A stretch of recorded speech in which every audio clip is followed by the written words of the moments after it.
PSG Fan TV, bonsoir à tous, bonsoir à toi Raph, bonsoir à toi. Ouais, bonsoir Eli. Byron, un énorme plaisir d'être ce soir avec vous, franchement c'est de la folie dans le bar où on était et ce soir c'est une soirée historique donc la nuit ne fait que commencer comme on dit quoi. En plus t'as un peu tard toi, je sais. Mais bon ce soir c'est légitime. Belle prestation, comme on dit, un clean sheet une nouvelle fois. Un mot pour Sergio Rico.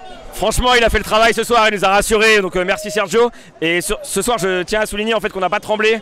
Et le dernier match franchement c'était insoutenable, je crois que j'allais faire une crise cardiaque. Donc ce soir franchement je suis super content d'avoir vécu une soirée à la fois avec plein d'émotions mais en même temps ils ont pas trop joué avec nos nerfs quoi.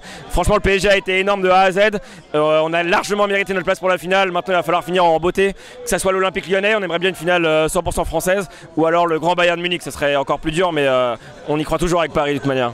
Eli, une question pour toi. Qu'as-tu pensé du milieu de terrain qui était presque inédit ce soir, hein, composé, oui, donc de la sentinelle Marquinhos, à droite Herrera, à gauche Paredes. Qu'as-tu pensé de ce trio? Bah déjà moi je militais contre l'Atalanta pour un milieu avec Paredes parce que pour moi il est largement au niveau depuis un certain temps, donc c'est pour moi normal qu'il soit là. Ce soir je pense que c'était important d'avoir un milieu à 3 parce qu'on a bien vu que c'est ce qui a fait la différence. Clairement en première mi-temps le milieu de Paris il surnage par rapport au reste. Il y a Leipzig, on les a pas vus en première mi-temps aussi à cause de ça.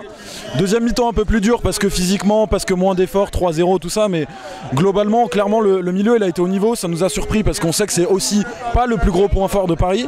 Et ce soir les trois ont été au niveau, même s'il y a des erreurs techniques par moment, tout ça en vrai, ils ont vraiment fait le boulot, ils ont appuyé la domination par le milieu vraiment quoi. Pour terminer, un mot sur ces trois offensifs, sur Di Maria, sur Mbappé et Neymar qui n'ont pas marqué, mais ils n'ont pas l'air d'être frustrés. Franchement, on s'attendait à Neymar ou Mbappé homme du match. Ils n'ont pas été mauvais, mais ils n'ont pas marqué. Et pour moi, l'homme du match ce soir, c'est clairement Di Maria. Il revient, il était absent lors d'écart. Il a montré ce soir que c'était un énorme joueur. Et clairement, il met des caviars. C'est un joueur hors norme, Di Maria. Et franchement, ce soir, pour moi, c'est lui l'homme du match. On attendait les deux stars. Et Di Maria, c'est le mec un peu plus discret, mais qui est toujours décisif. Donc voilà. Et si je peux me permettre de terminer, après, je vais laisser Eli. Petite dédicace pour Marie qui fête son anniversaire ce soir. Franchement, j'aimerais bien avoir mon anniversaire le soir d'une demi-finale de Champions League. Il peut pas y avoir plus beau cadeau, donc joyeux anniversaire Marie et puis bah faites ça toute la nuit comme il faut quoi.